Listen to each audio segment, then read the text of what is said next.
From downtown Detroit, Local 4 News at 6 starts now. She's having a baby on the side of the road. I don't think it gets much more intense than that. It's not in the job description what one Michigan deputy did when he found a woman giving birth in her broken down car. Mara. Kimberly, a bipartisan report confirms Russia tried to hack into our election infrastructure in 2016, and they're going to try it again in 2020. So now, what do we do about it? All right, Mara, but first, a Livingston Sheriff's deputy's Facebook page goes viral after he says he was kicked out of a bar parking lot. The question, was it a big misunderstanding, or did the bar have reason to kick out the deputy? Sean Lay joins us from Livingston County. He has a story after talking to both sides. A Livingston County Sheriff's deputy says he was asked to leave the parking lot of the Beeline Bar and Grill here in Howell. He says he was told that his presence here would make customers uncomfortable. Here's how all of this is playing out. This Facebook post from the Livingston County Sheriff reads that a deputy and a representative from the Beeline Bar in Howell had a disagreement last week. The sheriff wrote, both sides talked it out and the issue was resolved. What was the issue? Sheriff Michael Murphy says last week one of his deputies was parked in the bar's parking lot writing up an accident report when the bar was about to open around 11 a.m. He says someone from the bar approached the deputy and asked if he was going to come in for lunch. Folk from Beeline said, hey, I think you'll make our patrons a little uncomfortable if you're sitting here. If you don't really have any business, you're not going to come in for lunch. If you could just move on, leave. Deputy's like, really? The deputy left, but didn't leave the issue alone. He put the Beeline on blast on Facebook, a post that began to go viral. And said, hey, I just got kicked out of Beeline Bar. I'm asking folks to boycott the business, essentially. Some called calling for a Beeline boycott uncalled for, saying, quote, the owners of the Beeline are wonderful and big-hearted people. This is unfair and unjust. Others posting to the bar's Facebook page, quote, I hope they never need help. It's not a place I would support. Others saying this reminds them of an Arizona Starbucks asking police officers to leave because a customer felt uncomfortable. The sheriff says his deputy was wrong and believes the bar was wrong, but he thinks they worked it all out. And he says he has no problem eating at the Beeline in the future. I do, as a matter of fact. They got great pizza. We're live tonight. Is the whole thing over with? The sheriff says, look, we buried the hatchet. He says the bar has apologized. Talked to the bar owner today. He was surprised by that comment. The only thing he would say is it didn't exactly happen that way, but he wants to talk to his attorney again before he says anything more. Back to you guys. Yeah, so Sean, is the deputy's boycott post still up on Facebook? The sheriff says he asked the deputy to take it down. The sheriff says he was not happy with that post, kind of inflaming things here in his opinion. He says in his opinion he would like to talk to people one-on-one and not dash to social media to get things going. Back to you. Yeah. Okay, Sean. The father of Ayanna Stanley Jones has been resentenced after a new trial for the 2010 shooting that allegedly led to Ayanna's death. Charles Jones pleaded no contest to charges in Jareen Blake's death.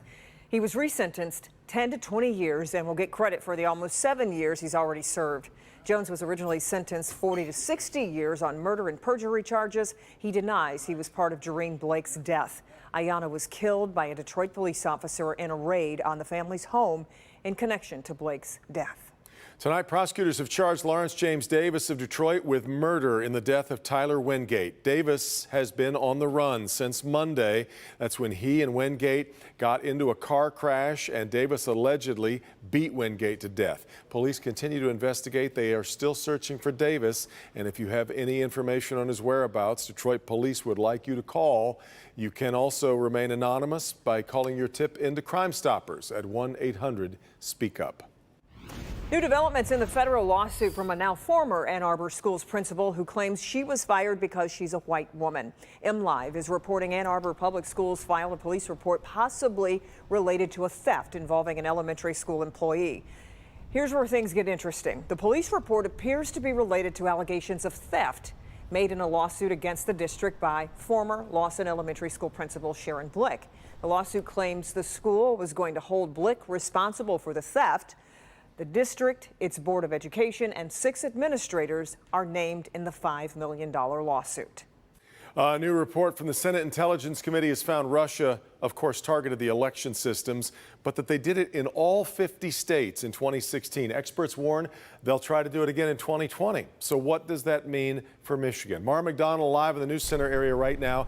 Our Secretary of State says she's on it, Mara. She does, Devin, and let's also be clear about this bipartisan report. It says that they found no evidence that anybody's vote was changed or that any of our election machines were successfully tampered with.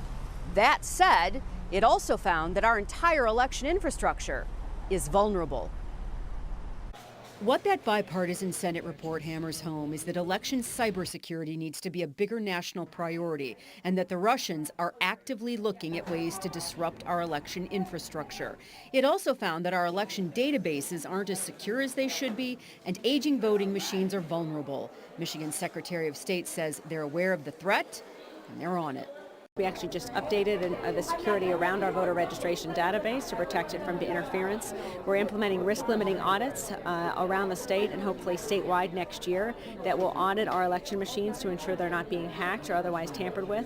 And we're looking into various ways to communicate with voters, all the things we're doing to keep their elections secure so that they can have confidence in the process. That Senate report also says it's not just Russia that's trying to develop the means to disrupt elections, but other countries as well. So while they may not have been successful at manipulating votes in 2016, they're trying for success in 2020. Back here live, the federal government has already spent more than $380 million to try and amp up election cybersecurity, but that bipartisan report out of the Senate suggests a whole lot more needs to be spent here. We're live downtown tonight, we're live in the News Center tonight at the State Building. Mara McDonald, Local 4. Exactly right. All right, Mara, and we, of course, are thinking a lot about the 2020 elections, including a big week next week in the D. The long list of Democratic presidential candidates gearing up for the debates that will occur here. We will have the whole debate covered with our team live from the Fox Theater on both Tuesday and Wednesday night. Hope you'll join us for the key moments from the debates, which candidates hurt or helped themselves the most. We'll have it all covered for you here on Local 4.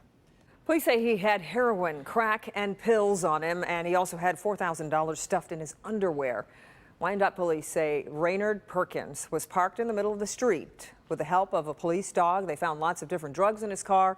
When they took him to the station and searched him, they found the cash in his underwear. Perkins was given a $50,000 bond on drug charges.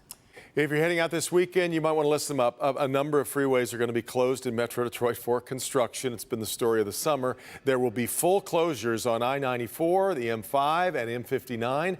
Lanes will also be closing on several other freeways, just lane closures, including I-96, I-375, as well as the Lodge and the Southfield. These closures are going to take place from tonight until just in time for the morning drive on Monday. The full list of closures and how to get around it all on our website at clickondetroit.com. But a good weekend to not really have to get anywhere very quick. Yeah. All right, it's not uncommon for police officers to help drivers left stranded on the side of the road. But what one deputy in northern Michigan had to do when he approached a woman's car is rather extraordinary. The Crawford County deputy had to deliver a baby. Sandra Ali here with what was going through that deputy's mind. Sandra. This is absolutely incredible, Devin and Kimberly. You know what? That couple was on their way to the hospital. Their car overheated. It left them stranded on the side of the road. So they called 911 for help just as mom went into labor.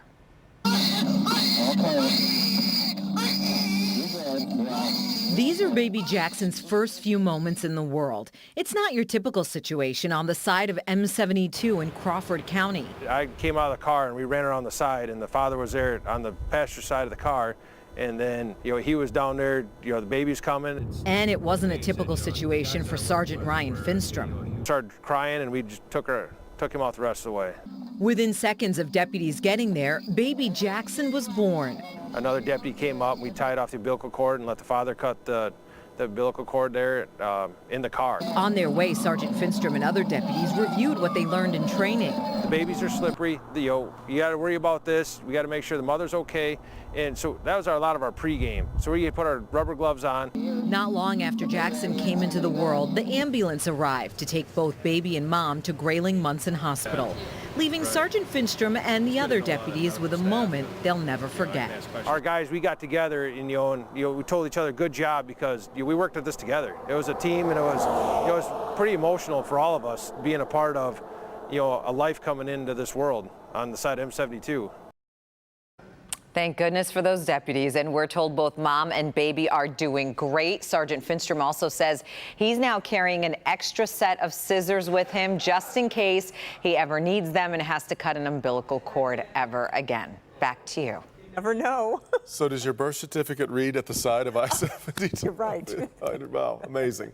All right, let's check in with Lester Holt and see what's coming up on NBC Nightly News right after our broadcast. Lester joins us live from New York with a preview. Lester, good evening.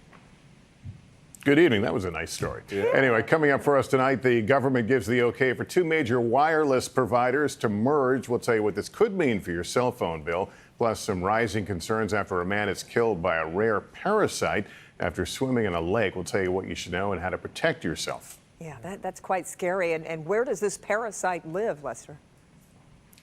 Yeah, this sounds yucky, but it's a brain-eating parasite. It can be found in warm, fresh water. We're going to tell you how it actually enters your body and what signs you should not ignore when we see you coming up next on Nightly News. Disturbing. Yeah. Okay. Thanks, Lester. A lot of warm, fresh water around this here. summer, right? A warning tonight coming up from doctors that parents are going to want to hear. Multiple Midwest teens are in intensive care with serious lung damage. What they all had in common and how it could have been avoided. Hi, Andrew. Hey there, Kimberly and Devin. Still have the beautiful sunshine, a beautiful warm summer afternoon turning into a warm summer evening with temperatures in the low 80s, heat indices, one in the same, or not that much higher. What about this weekend? Temperatures do go up. We'll talk about how high they go, that chance of showers and storms before the weekend is over.